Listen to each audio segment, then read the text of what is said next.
ज्योतिर्मय media house सविनय सादर करत आहे श्री अरविंद आणि श्री माताजी यांच्या तत्वज्ञानावर आधारित एक चिंतन, पूर्णयोगाचे अंतरंग. नमस्कार. आज आपण एका खास विषयावर बोलणार आहोत, श्री अरविंद आणि अतिमानसिक परिवर्तन. हो, अगदी. आणि त्यासाठी आपल्याकडे त्यांचंच एक महत्वाचं लिखाण आहे, बरोबर? हो, आहे. अतिमानसिक परिवर्तनाची पहिली अट अहंकार मुक्ती, यावर आधारित काही मुद्दे आहेत आपल्याकडे. बर. तर उद्देश हा आहे की हे अतिमानस मिळवण्यामागचा खरा हेतू काय आणि त्याची पहिली अगदी मूलभूत अट काय आहे हे समजून घेणं. आणि सुरुवातच श्री अरविंद एका वेगळ्या विचाराने करतात. ते म्हणतात की हा योग आपण ईश्वरासाठी स्वीकारलाय. अच्छा, अतिमानसासाठी नाही. नाही, म्हणजे अतिमानस हे साधन आहे, साध्य ईश्वर आहे. हा खूप मोठा फरक आहे. हे खरंच खूप महत्वाचं आहे. कारण आपलं कसं होतं, आपण योग म्हटलं की काहीतरी मिळवायचं आहे, शक्ती किंवा एखादी स्थिती. बरोबर. ती एक सामान्य समजूत आहे. मग हे अतिमानसिक परिवर्तन म्हणजे नेमकं काय? त्याची गरज काय आहे? सोप्या भाषेत सांगायचं तर आपली जी सध्याची मानसिक चेतना आहे ना, तिच्या पलीकडे जाणं. पलीकडे म्हणजे कसं? म्हणजे एका दिव्य सत्य चेतनेत पूर्णपणे बदलून जाणं.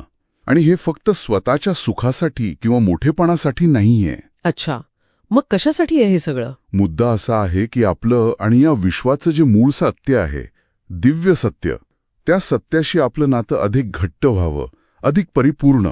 ते सत्य फक्त अनुभवायचं नाही, तर ते आपल्या प्रत्येक गोष्टीत सक्रिय व्हावं. म्हणजे ते आपल्यातून प्रकट व्हावं असं काहीसं. अगदी.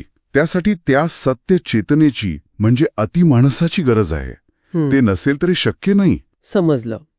पण मग अनेक जण या मार्गावर असताना त्या अतिमानवी शक्ती किंवा काहीतरी भव्य मिळवण्याच्या मागे का लागतात? हो, आणि श्री अरविंद नेमकं याच धोक्याबद्दल बोलतात. ते याला विपर्यास म्हणतात. विपर्यास म्हणजे मूळ हेतूची उलटापालट. बरोबर. आणि ते पुढे म्हणतात की ही कल्पना फक्त चुकीची नाहीये, तर ती घातक आहे. पण असं का? महत्वाकांक्षा तर चांगली असते ना? अध्यात्मात हीच गोष्ट घातक ठरते. कारण ही महत्वाकांक्षा आपल्या अहंकाराच्या एका विशिष्ट भागातून येते. कुठल्या भागातून? ज्याला श्री अरविंद राजसिक प्राणिक मन म्हणतात. म्हणजे काय की आपल्यातल्या तीव्र इच्छा, स्पर्धा, मीपणा यातून ती येते. ओके. आणि जेव्हा अतिमानसासारख्या मोठ्या ध्येयाला हा राजसिक अहंकार चिकटतो, तेव्हा काय होतं? गर्व वाढतो. स्वतःबद्दलची कल्पना मोठी होत जाते. अगदी. आणि मग साधक सत्याकडे जायच्याऐवजी स्वतःच्याच अहंकाराला खतपाणी घालत राहतो. आणि मग धोका काय त्यात? धोका म्हणजे आध्यात्मिक पतन, घसरगुंडीच. कारण दिशाच चुकली ना. आपण एक दिव्य शक्ती मिळवून स्वतःला मोठं करायला बघतोय.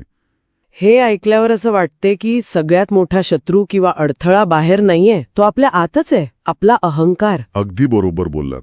आणि म्हणूनच श्री अरविंद अगदी ठासून सांगतात, अतिमानसिक परिवर्तनाची पहिली अट, अनिवार्य अट. कोणती? अहंकारापासून संपूर्ण मुक्ती. याशिवाय पुढे पाऊल टाकण्यात शक्य नाही. संपूर्ण मुक्ती म्हणजे थोडा सुद्धा अहंकार चालणार नाही? नाही, कारण अहंकार म्हणजे कसा आहे, एका रंगीत चष्म्यासारखा. तो तुम्हाला जग आणि स्वतःला पण चुकीचं दाखवतो. अच्छा. अतिमानस म्हणजे स्पष्ट दृष्टी. त्यासाठी आधी हा अहंकाराचा चष्मा पूर्णपणे काढावा लागतो. त्यावर कोणतीही तडजोड नाही. तर आपण जे बोललो त्याचा अर्थ असा की श्री अरविंद यांच्या मते अतिमानसाचा मार्ग हा स्वतःच्या मोठेपणासाठी नाही, तर तो आहे अहंकार पूर्णपणे घालवून समर्पित होऊन त्या दिव्य सत्यात मिसळून जाण्याचा.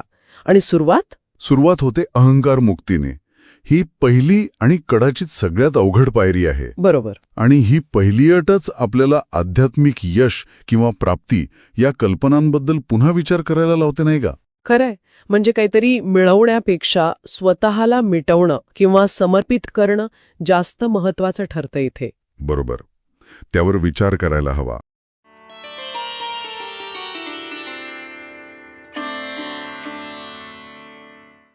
धन्यवाद. उद्या पुन्हा भेटूया आपल्या ऑरो मराठी चॅनलवर.